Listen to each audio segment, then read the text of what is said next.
পাই আইছে? এই তো চুরি হয়েছে কইলে মানে এলাকার লোকে খবর দিছে একটা চুর বলে ধরছে এই সময় যখন আইলাম আর কি।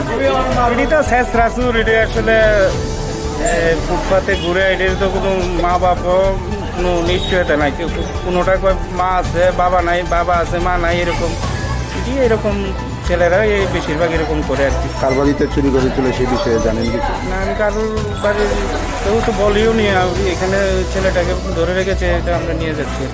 কেউ যদি পরবর্তী সময় কোনো কমপ্লেন করে, কমপ্লেন মূলে কাজ হবে। পিলারের সঙ্গে অনেকক্ষণ ধরে বেডে উঠে মারধর করা হয়েছিল, সেই বিষয়ে আপনারা কোনো ব্যবস্থা এটা তো আমি দেখিনি, আমি এসে দেখেছি বেঁধে রেখেছে, ফার্স্ট আমরা খুলে নিয়ে যাচ্ছি। মানে যদি এরকম চুরি করলে তো মানুষের বাড়ির উপর মানুষে কিছু তো মধ্যম দেবেই, এটাই হয়ে থাকে। নাম টাম জানা গেছে কি? এখনো কিছু জানি না, পরবর্তী সময় তদন্তের মাধ্যমে জানা যাবে।